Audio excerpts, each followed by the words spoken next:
السلام علیکم ورحمۃ اللہ وبرکاتہ۔ اس وقت مہینہ چل رہا ہے معراج النبی صلی اللہ علیہ وسلم کا۔ اللہ تبارک و تعالیٰ نے اپنے محبوب صلی اللہ علیہ وسلم کو معراج پر بلایا اور آپ صلی اللہ علیہ وسلم معراج پر گئے۔ رات کے چند لمحوں میں آپ جب گئے تو بستر گرم رہا۔ جس دروازے کو کھول کے آپ نے دروازہ بند کیا، کنڈی ہل رہی تھی، کنڈی ہلتی ہی رہی، اور جس ٹہنی سے آپ ٹکرائے تھے وہ ٹہنی بھی ہلتی ہی رہی۔ چند سیکنڈوں میں اللہ تبارک و تعالیٰ اپنے محبوب کو معراج میں لے گیا اور سرکار دو عالم صلی اللہ علیہ وسلم معراج کر کے واپس آ گئے۔ اس لیے آپ لوگوں کے نظر حضرت کے وہی واقعات پیش کروں گا کہ جس طرح اللہ تبارک تعالیٰ نے اپنے محبوب کو لے جا کر معراج کروا کر لے آیا چند ہی لمحوں میں، اسی طرح حضرت بھی اپنے محبوب مریدوں کو چند لمحوں میں کس طرح معراج کروا کے لے آتے تھے، وہی واقعہ میں آپ کے سامنے پیش کرنے والا ہوں۔ ایسے تو بہت سارے واقعات ہیں، ایک واقعہ آپ کے سامنے پیش کرتا ہوں معراج کا۔ اللہ کے عجائبات دیکھنے کے لیے ان آنکھوں سے انسان نہیں دیکھ سکتا ہے، باطنی آنکھوں سے اور جسم کی دوسری طاقت سے وہ اللہ کے تمام عجائبات کی زیارت کرتا ہے، اور پیر کامل اپنے مرید کو یہاں سے وہاں اور دنیا کے عجائبات دکھانے کے لیے لے جاتا ہے۔ اور اسی میں سے ایک واقعہ ہے کہ حضرت کے کچھ مرید بنگلور میں رہتے ہیں، سیدہ آپا اور ان کی فیملی حضرت بنگلور بھی جایا کرتے تھے، وہاں بھی گئے تھے، آپ لوگ میں سے کچھ لوگ جانتے ہوں گے۔ تو ایک مرتبہ لگ بھگ سن 2000 یا 99 کی بات ہے کہ بنگلور سے وہی فیملی حضرت سے ملاقات کرنے کے لیے ممرہ میں آئی ہوئی تھی۔ ان کا ایک بیٹا تھا منصور۔ ایک دن نظر پیش کے بعد منصور نے حضرت سے التجا کی معراج کروانے کی اور معراج کے بارے میں بات کی۔ تب حضرت نے منصور کو اپنی گود میں لیٹا دیا اور اپنی کالی شال جو حضرت اوڑھا کرتے وہ کالی شال منصور پر ڈال دی، اور منصور کی معراج شروع ہو گئی۔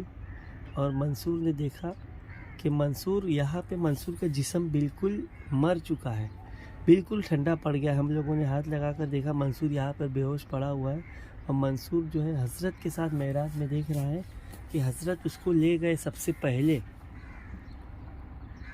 سے پہلے دیوا شریف لے گئے حضرت اس کو، اور منصور یہاں پڑا ہوا ہے، اور دیوا شریف میں سرکار کے آستانے پہ حاضری ہوئی، اور منصور نے روبرو سرکار وارث پاک کی زیارت کی اور سرکار وارث پاک کے قدم کا بوسہ لیا، اور وہاں سے پھر حضرت منصور کو لے گئے اجمیر شریف۔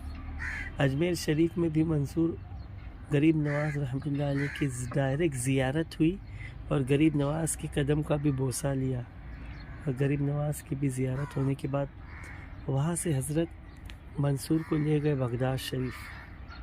بغداد شریف میں پہنچ کر منصور نے حضور غوث پاک کے بھی جلوے کو دیکھا، غوث پاک کی بھی زیارت ہوئی، غوث پاک کے درشن ہوئے، غوث پاک کی قدم بوسی ہوئی۔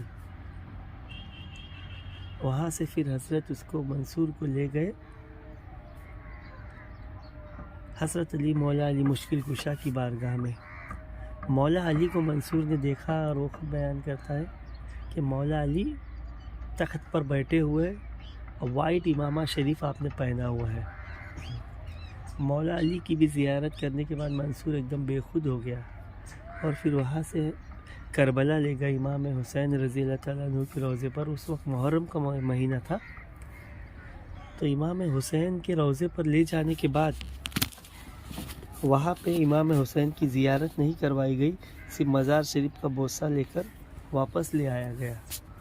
حضرت فرما رہے تھے کہ محرم کا مہینہ تھا، امام حسین کا وہ مقام و مرتبہ اور وہ چیزیں منظور نہیں دیکھ پاتا تھا، اس لیے ان کی صرف مزار شریف کا بوسہ دے کر لے آیا گیا، اور وہاں سے حرم میں لے گئے۔ کعبہ شریف میں لے جا کر منصور نے آب زمزم کا پانی پیا۔ وہاں پہ وضو کرنے کے بعد منصور مقام ابراہیم پر گیا، اور وہاں پہ حضرت کے ہمراہ اس نے 2 رکعت نماز نفل ادا کی۔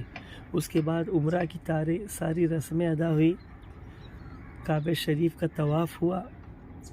وہاں سے پھر حضرت منصور کے لے گئے مدینہ شریف۔ مدینہ شریف میں حضور پاک صلی اللہ علیہ وسلم کے روضے پر پہنچے، اور اسی طرح جیسے خواجہ غریب نواز رضی اللہ تعالیٰ عنہ اپنے پیر و مرشد حضرت خواجہ عثمان ہارونی رضی اللہ تعالیٰ عنہ کے ہمراہ پہنچے تھے، اور ان کے پیر و مرشد نے کہا تھا کہ سلام کرو، اور آپ نے سلام کیا تھا۔ اسی طرح منصور سے حضرت نے کہا کہ سلام کرو۔ منصور نے سلام کیا آقا دو جہاں صلی اللہ علیہ وسلم کو، اور سرکار دو جہاں صلی اللہ علیہ وسلم نے ریٹن میں جواب دیا منصور کو، وعلیکم السلام۔ وہاں پہ سرکار کی زیارت نہیں کروائی گئی، اور اس کے بعد یہ ساری معراج منصور کی ہو گئی۔ منصور کو جب لگ بھگ 15 منٹ یا 20 منٹ لگا ہوگا دنیاوی ٹائم، اور منصور کو اتنی پیاری زیارتیں کروانے کے بعد واپس حضرت لے آئے ممرہ میں، تو منصور بے ہوش پڑا ہوا تھا، بالکل ہوش ہی نہیں۔ اور جب ہوش میں آیا تو 2 آدمی اس کو پکڑ کے اتنا لڑکھڑا کے گرتا تھا، اتنا نشہ ہو گیا، اتنا پاور ٹرانسفر ہو گیا اس کے اندر، اتنی رحمت اور برکت اور نور کی بارش اس پر ہوئی کہ وہ جب اس کو لے جایا گیا تو 2 آدمی پکڑ کے لے گئے، اس کو کھڑے ہونے کی طاقت بھی نہیں تھی، اور گھر پہ لے جانے کے بعد منصور 3 دنوں تک سوتا رہا۔ اس طرح سے منصور کی معراج پوری ہوئی۔ الحمدللہ ایسے ہمارے پیر و مرشد تھے کہ جو مریدوں کی منزلیں اس طرح سے طے کروا دیا کرتے تھے۔ خوش نصیب بہت سارے مرید ایسے ہیں جن لوگوں کو اس طرح کی معراج ہوئی، اور انشاءاللہ بہت ہی جلد آپ لوگوں کو اور بھی مریدوں کے واقعات آپ لوگ کو بتایا جائے گا۔ السلام علیکم یا وارث۔